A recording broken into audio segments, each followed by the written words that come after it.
The amphitheater hovered silently above the icy orb, a crystalline dome suspended between stars, its structural pylons glinting under the cold glare of the system's distant sun. The air inside smelled of synthetic ozone, a sterile perfume meant to calm anxious minds, but it failed. Nervous energy crackled like faint electrical arcs across the metallic floor. Today was not a normal lecture. I watched from my observation perch, as I have watched countless species stumble and rise across the void, yet none quite like this one. Humans. Fragile, soft-skinned, with organs poorly protected by evolution, and yet unpredictable, dangerous in a way our records cannot quantify. The alien students gathered in murmuring clusters, their multiple limbs twitching in anticipatory rhythm. Tentacles brushed against polished panels, feathered appendages quivering, ocular stalks dilating. Whispers traveled in untranslatable clicks and pheromonal flares. Earth, the death world of storms, predators, crushing gravity. Then the doors hissed open. The human entered.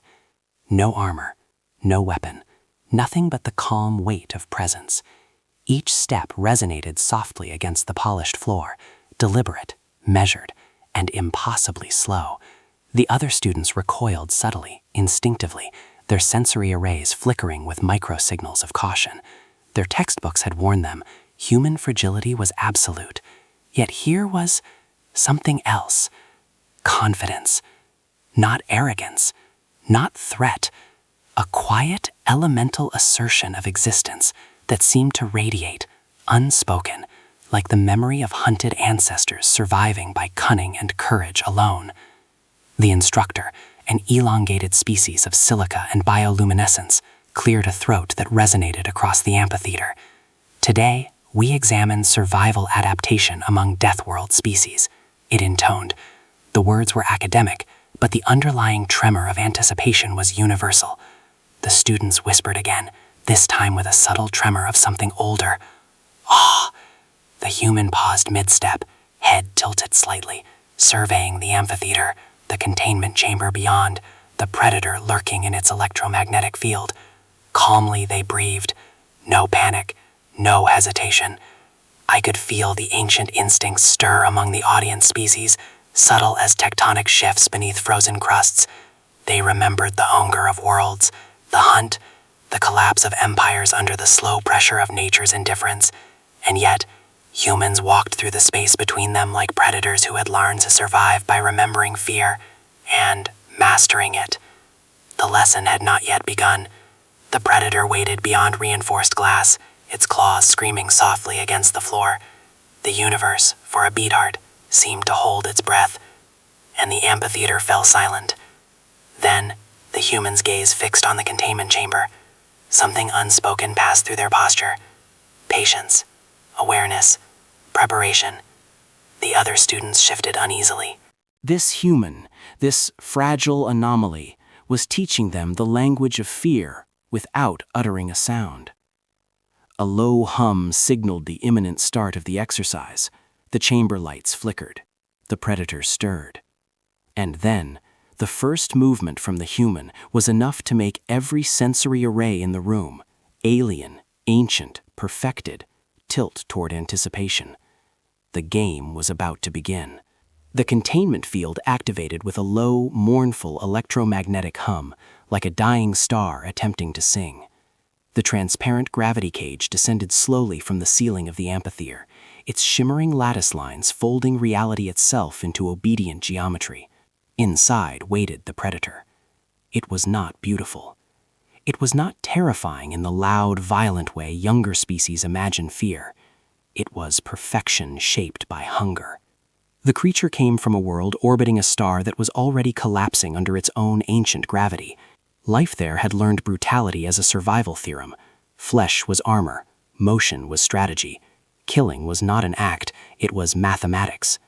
Muscle bands shifted beneath obsidian scales as the predator paced inside the chamber.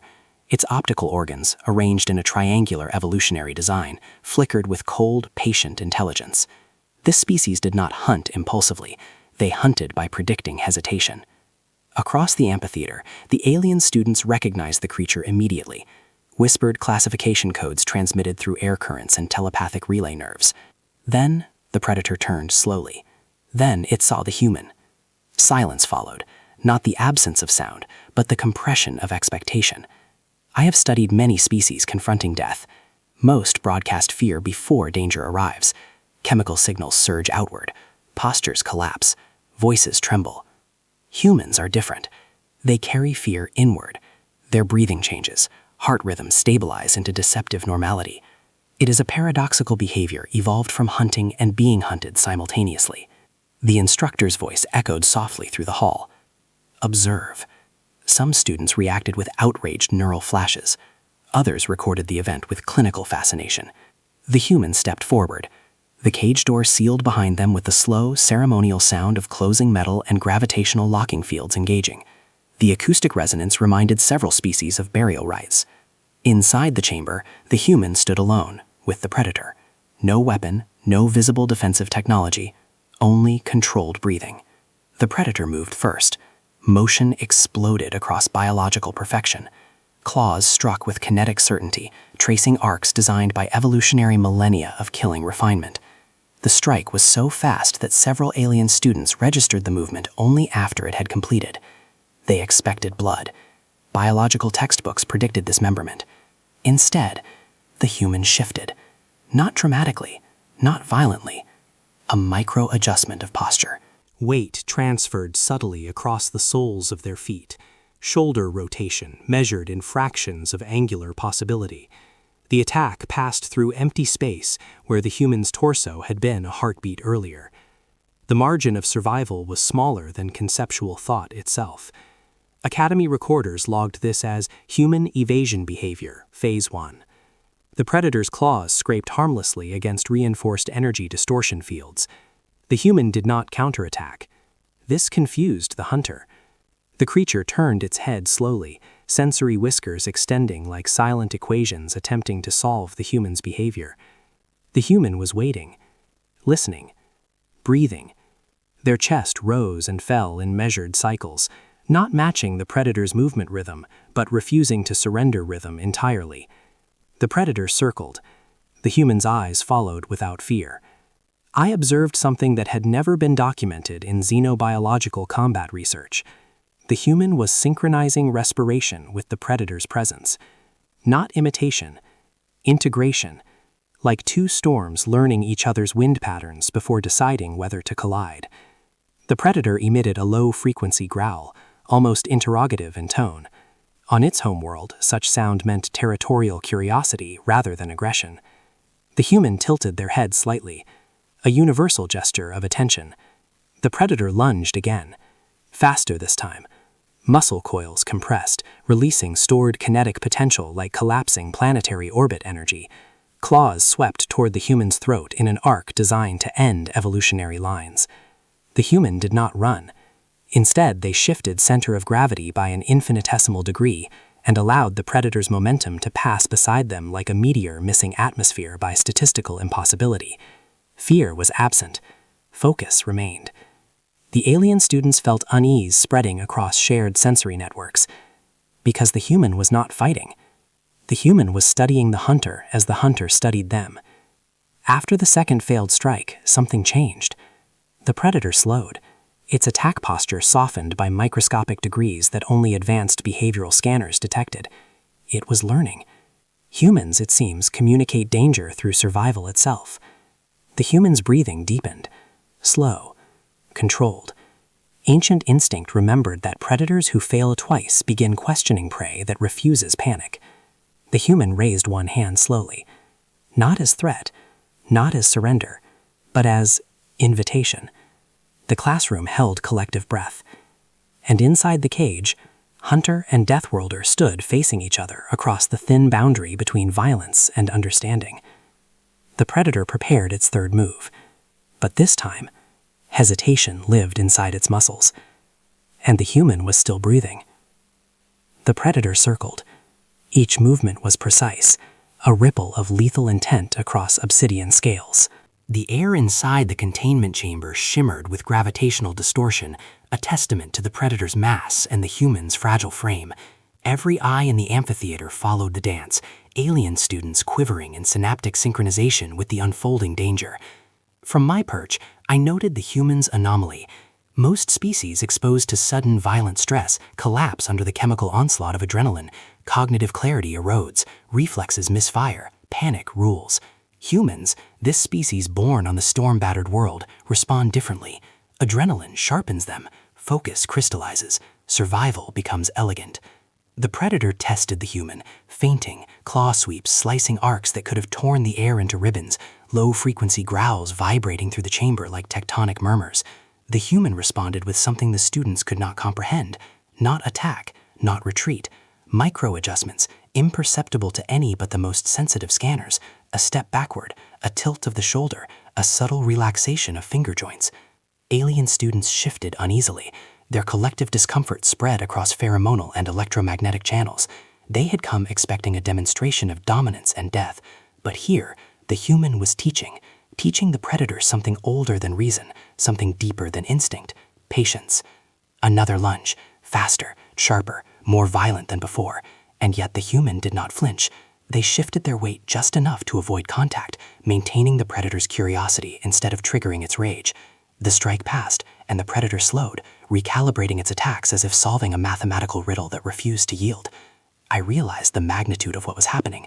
The human was not fighting.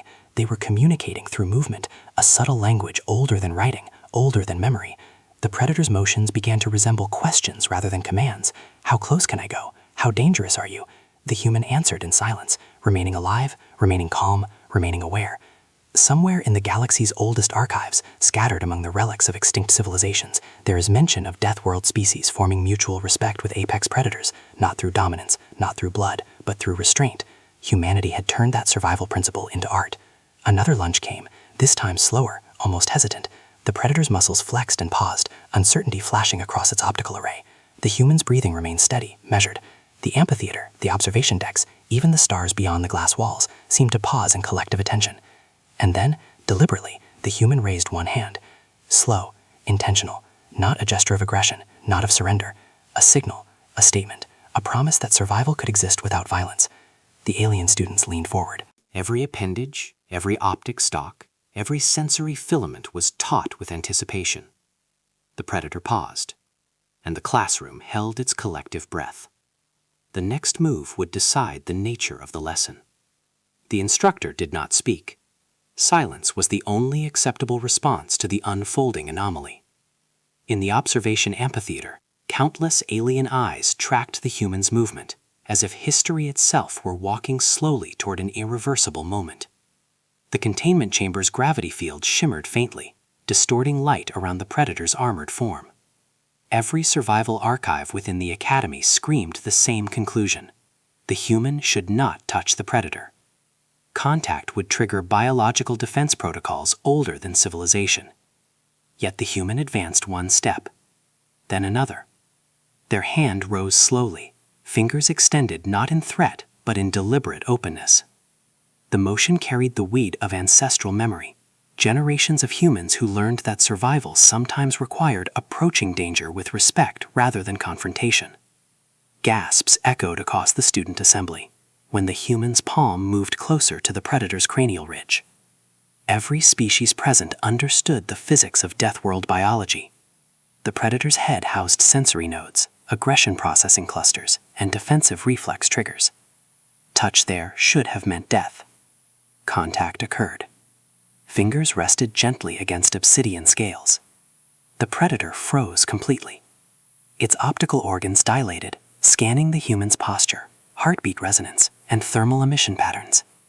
I recorded neurological feedback from the creature's cortex-equivalent structures. Aggression signals, which had been dominant moments earlier, began oscillating between hostility response and unfamiliar social modulation. The human began moving their fingers in slow, rhythmic strokes along the predator's cranial ridge. Not dominance, not submission, something older. Behavior resembling territory acknowledgement without combat. A ritual of survival practiced across evolutionary time where violence was unnecessary if boundaries could be communicated without blood. The predator released a deep, low-frequency vibration from its chest cavity. Not a growl, not a warning. Closer to a resonance of satisfaction. Some alien linguists later debated whether the sound could be classified as primitive emotional release. The alien students felt collective cognitive disturbance. What they were witnessing should not be possible. Interspecies empathy emerging inside a combat simulation chamber designed to test lethal interaction. A Deathworld survivor standing beside a nightmare predator. The human leaned slightly closer and spoke. The Academy's translation matrix struggled to capture the vocal pattern, as human speech carries layered tonal meaning beyond simple lexical structure. The words were remarkably simple. I like you. The predator's massive body shifted. Muscle tension decreased across spinal segments. Defensive posture collapsed by micromeasurements detectable only by high-resolution biological scanners. The creature lowered its head slightly, accepting the contact. The narrator, observing from centuries of accumulated xenobiological knowledge, reached a terrifying realization. Humans did not evolve in environments where threats could be eliminated permanently. They evolved in ecosystems where danger walked beside them every day. Predators hunted humans. Storms struck their settlements. Disease followed migration routes. Human survival was not built on exterminating threats, but on studying them until unpredictability became familiarity. The predator exhaled slowly. The human continued the rhythmic motion of their hand, and for the first time in recorded Academy history, an apex predator from a Deathworld leaned into the touch of a species it was biologically designed to hunt. The classroom remained frozen in collective existential shock, because violence had not ended the confrontation. Understanding had. And somewhere inside the containment chamber, hunter and Deathworld survivor existed together in fragile, impossible equilibrium, while the next movement had not yet been decided. Fear spreads quietly. It does not explode. It does not scream. Fear in the amphitheater moved like a living organism, migrating between clusters of alien students through pheromonal shifts, micro-telepathic pulses, and subtle mechanical tremors inside armored shells. Some students adjusted their posture plates. Others dimmed ocular brightness to reduce sensory overload. They were witnessing something that violated fundamental educational doctrine. Humans should not behave this way. Predators should not trust prey. Civilization, according to Academy philosophy, was supposed to rise by separating intelligence from violent instinct. Progress meant leaving the primal hunting cycle behind, ascending toward rational harmony. Yet inside the containment chamber stood a human, and beside them rested a creature engineered by evolution to kill anything it encountered. The predator was breathing slowly now, chest muscles expanding and contracting in synchronized rhythm with the human's presence. The low vibration resonance it emitted had shifted from uncertainty towards something approaching territorial comfort. The instructor's voice returned. The containment field's strength decreased by a fractional margin, just enough to trigger ancestral survival reflexes in the predator's neural network. Old instincts awakened. Muscle fibers tightened. Ocular sensors sharpened their tracking focus. For a moment, every alien student expected blood, but the predator did something unexpected. It moved closer to the human's left side, not aggressively, not submissively, protectively, like a guardian selecting a strategic defensive position beside something valuable. The narrator felt something older than academic fear, cosmic terror. Because the galaxy had always believed intelligence would naturally evolve away from violence, that civilization meant abandoning hunting behavior, replacing survival struggle with peaceful equilibrium. Humanity did not follow that path. Humans carried violence inside them like controlled gravity. They did not destroy instinct, they mastered it. The students began transmitting philosophical queries across shared cognitive networks. If a species can stand beside its nightmare and transform it into cooperation, what becomes of warfare? Their cultural archives described conflict as failure, civilizations clashing until one extinguished another. But the human was demonstrating a different theorem. War was not being defeated. War was being domesticated. The predator's tail rested lightly on the chamber floor, its tip curling slightly toward the human's foot, like a silent sentinel arcing territory. The human continued breathing, slow, measured, unafraid. The narrator observed the human's eyes. There was no triumph there, only patient awareness. The realization grew inside the observation hall like a silent stellar expansion.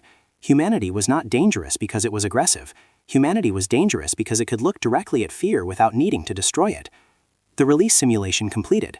The containment field stabilized again. Inside the chamber, predator and human remained together, not as master and beast, not as conqueror and conquered, but as two surviving beings negotiating existence in a universe that cared little for either. And across the amphitheater, alien students began reconsidering everything they believed about strength. Because the greatest threat was not a species that killed without mercy, it was a species that could turn fear into companionship. The human raised their hand once more, and the predator did not attack. It waited, listening. The moment arrived quietly. No dramatic signal marked the conclusion of the exercise.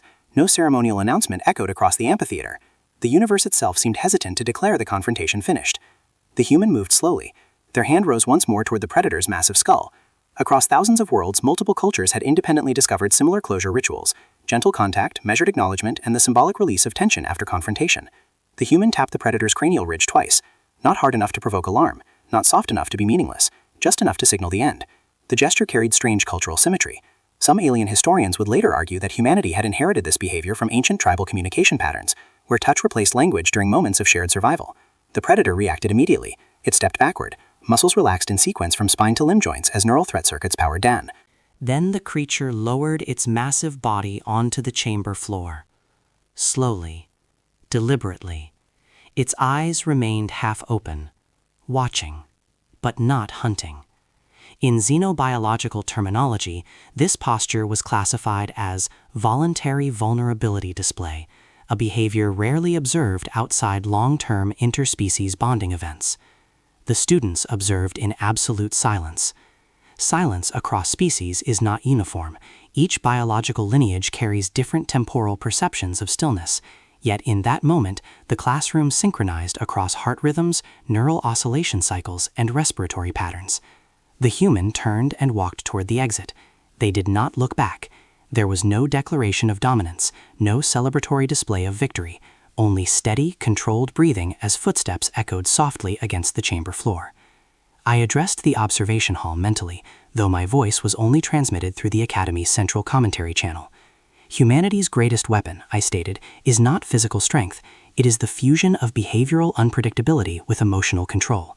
Most aggressive species follow deterministic combat patterns. Humans do not. They can appear calm when threatened, patient when angry, soft when dangerous. This creates a paradoxical survival advantage. The alien students processed this revelation in stunned intellectual silence. Many had been taught that kindness was a weakness, an evolutionary luxury permitted only to civilizations that had defeated their predators. Humanity challenged this assumption.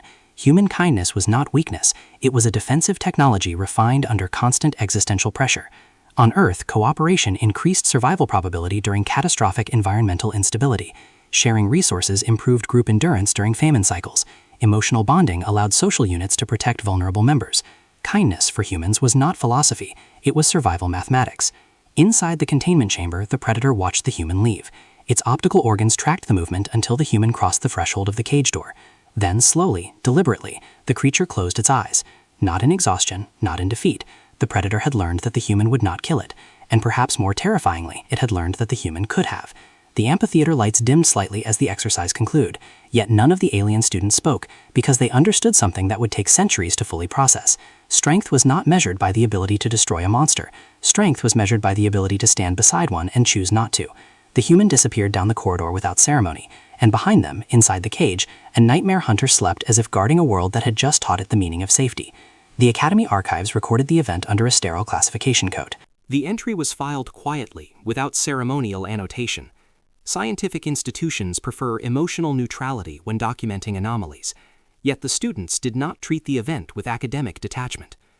Stories began spreading, not through official channels, not through military intelligence networks, through student communication streams, informal memory exchanges, and whispered cultural transmission.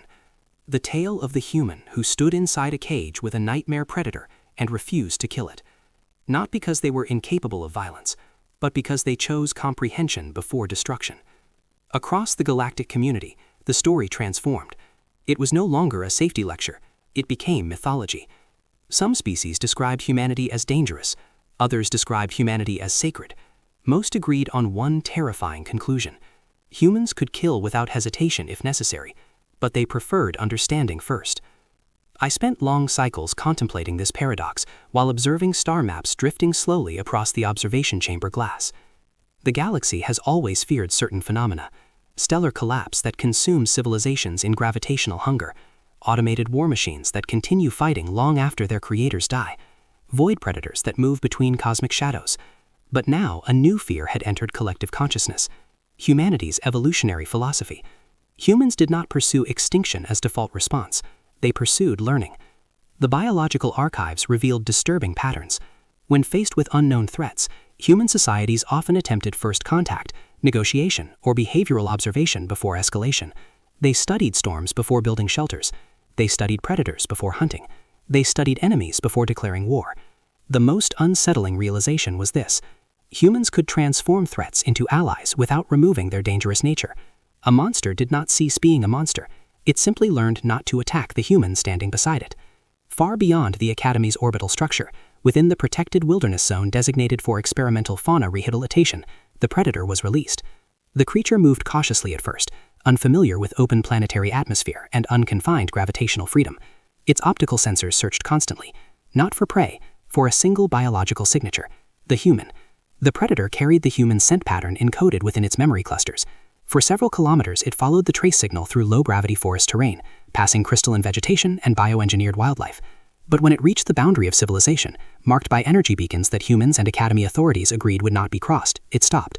The predator sat down, tail curling slowly around massive limbs, eyes half closed, like a sentinel guarding something invisible. Some researchers later speculated the creature believed it was protecting the human territory.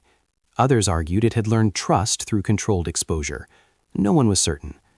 The human was never recorded visiting the wilderness zone again, yet sensors occasionally detected the predator returning to the boundary line, sitting quietly for several hours before departing. The story spread, not as warning, not as celebration, but as philosophical dilemma.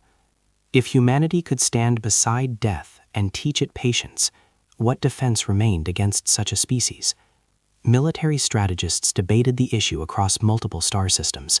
Some proposed containment doctrines, others suggested diplomatic integration. The most ancient civilizations simply remained silent because they recognized a pattern older than war itself. Predators fear only two things: stronger predators and prey that does not behave like prey. Humanity belonged to neither category. They were something new, something that hunted survival itself rather than other species.